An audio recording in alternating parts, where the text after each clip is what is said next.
When you try to break the mold, sometimes it can turn out for the better, but sometimes it can be difficult to live up to the original when that bar can be set rather high. Thymesia is a Souls-like game, and that word Soulslike comes with a lot of baggage and history. I've played a lot of games from this genre, and I've been hooked since I tried my first. I think the reason myself and many others enjoy them is not because they are punishing, even though they can feel that way for new and veteran players alike, but it's the fist-pumping, jump-out-of-your-chair moments when you finally overcome near-insurmountable odds. There are many normalized trends you can expect from a Souls-like, but as the genre has evolved, it's always the changes to the formula that somehow manage to stick their landing, which tend to impress me the most. Thymesia stepped outside of the box with certain aspects of gameplay, and the fact that their experimentation in the standard formula actually works in quite a few places is refreshing. The issue is the foundation those experiments live in doesn't do much to make itself stand out from the crowd when many past entries have received so many accolades. Let's take the healing mechanic as an example. Usually, this is just a number of potions of some name that you'll be able to use during combat. As you progress through the game, you can usually acquire something that allows you to hold more potions or make them more potent. I was pleasantly surprised to find that Thymesia took things a step or two further. Instead of just a single type of potion, you have a normal potion that works as you would expect, but they throw a wrench into the machine by introducing a longer animated potion with an extended release style that will heal you for a much greater amount, even if it does take a little while to be fully effective. To counter the slow, high potency, they give you a quicker animated, less than normal potent, quick heal, but you'll be able to hold a larger quantity of them in reserves to balance it out. And just when I thought that's as deep as it got, they added the ability for you to modify each potion type with up to 3 different herbs to give an added bonus. Extra healing, damage mitigation, attack boost, and even energy recharge. This is fantastic and something I hope future entries in this genre will look at implementing. It takes a mundane but necessary piece of the Souls puzzle and gives the player choice and customization to best fit their playstyle. It doesn't make the game easier, but not everyone tackles a problem in the same way. Those heals are useful in combat, and this is another area that Thymesia tries something a bit different. This is really a tale of 2 swords and some claws. First is your saber, and the basic attacks that will slash at enemies through fittingly quick and snappy swipes, matching the nimble nature and look of your character. Saber attacks are how you initially just wound your enemies, but these don't deal much actual lasting damage. These teal wounds on their health bar can rejuvenate if you give them too much time to recover. So you'll want to attack again, but this time with your claws.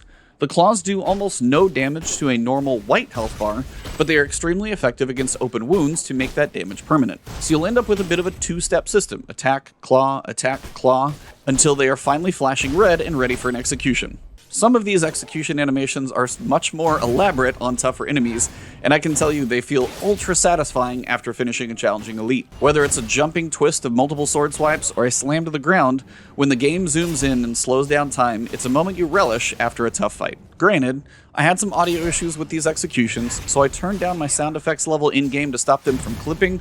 Once I dialed that in, we were mostly back on track. So attack, claw, execute. That's it? Not even close. But before I get into the fun stuff, let me discuss counters and parries, as these bring up some issues I have with the combat loop. Parries or deflections, depending on what you choose to call them, were beefed up from the demo to be much more tangible with better visualization and audio cues when you nail the timing. What you'll realize is that a deflection can wound your target much more than any normal attack, even with improved talents, which I will discuss in a bit. So why wouldn't you do this all the time? First, it takes time to learn the attack patterns of each enemy, so you'll likely want to take the safer route at first rather than getting stabbed with a spear and losing half of your health. So, you choose the path of attacking and more frequently dodging, but then come across an elite level enemy. What the game doesn't explain, despite a decent tutorial system, is the enemy counter gauge, which sadly you can't see anywhere on screen. What happens is when you attack an enemy enough, especially the tough ones, they will parry you and get in a quick kick or counter attack that really interrupts your flow of combat, likely when you least expect it, costing you a chunk of health usually at a bad moment. So yes, there is a risk of trying to deflect enemies more often, and trying to massacre the timing is going to lead to many deaths, but with deflection, you'll never have to deal with enemy counters at all. Attack often and get countered, or learn to deflect and be rewarded. I'm still a bit undecided how the scales balance on this one, so I will leave that one up to you guys. The one place the counter gauge is mentioned is in the talent trees, which are another excellent and somewhat novel addition to the game. Other games will give you abilities or additional offensive combat options, but usually not an actual skill tree, especially one that has enough choice but limitation to that choice where different players can and likely will vary widely in their choices. This aspect of choice is something I greatly appreciate from Thymesia because the talent trees encourage experimentation with free talent point resets at any bonfire, beacon, as often as you like. With 6 trees covering saber, claws, dodge, deflection, feathers, and strategies, there are many more talents than total points available, which means you'll have to make some difficult choices to find your build. Furthermore, when a branch path exists, you can only choose one side of that branch, making the constant free changing of talents a great way to encourage experimentation. Do you want to get a tiny bit of health back when you kill an enemy? It's an option, but later on when your skills grow and your combat options widen, that may not feel as necessary if you want to shift your build in another direction. The talent trees may not be that deep, but most of them are changes you will feel fairly quickly once chosen. A double dodge or an alternate way to counter a critical that allows you to jump in the air will instantly be noticed. Many of these talents are much more than just a little nudge on a stat, and some will change the entire feeling of the combat loop, so I suggest trying to find what feels good for you, as I'm sure it will differ quite a bit from my own choices. Another choice you'll get to make is which plague weapon you want to use. Sekiro had prosthetics as an addition to combat. Bloodborne and Souls typically love to level up your weapons to deal devastating levels of damage towards the endgame.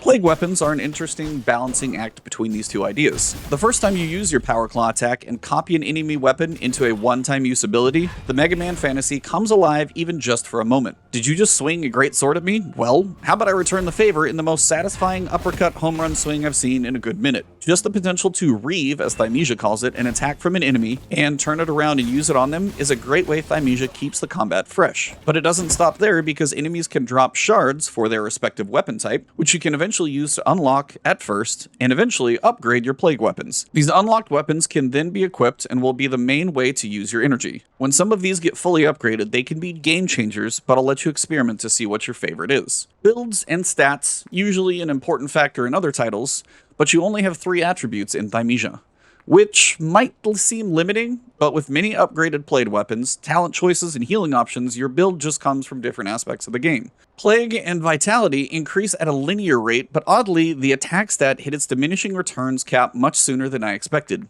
This happened about the same time I wasn't getting talent points anymore, which made me wonder, was I close to the end of the game? And sure enough, it wasn't much farther into my journey. You don't want a game to overstay its welcome, and I don't think Thymesia will be accused of that, but it was odd that when I settled into a build, I didn't have many places to use it or new enemies to try it on. As for the enemies you'll fight, especially the rank and file enemies, they present an issue with the systems in place. If you come across an axe guy, you'll have seen the axe guy. Now, there may be a tougher version with more health and a bit different looking, but not much variation comes from seeing an axe guy in the 3rd level versus the 1st. I understand the reasoning behind this decision, because you need each type of enemy to drop their respective shards many times so you can unlock the upgraded plague weapons fully, but by the time you've seen the 5th or 10th axe guy, you can start to tire of them and their slow wind-up overhead attack. Your only misstep is likely to happen when you get too greedy due to a lack of feeling threatened. That's not to say some enemies don't pose a threat with more erratic attack combos and powerful hits when they have some of the more unique weapons, but I think a lot of the enemies become forgettable quickly, and yet you'll probably face them more times after that mental shift than you like. During my approximate 10-hour playthrough, the boss encounters always presented a fight that felt fresh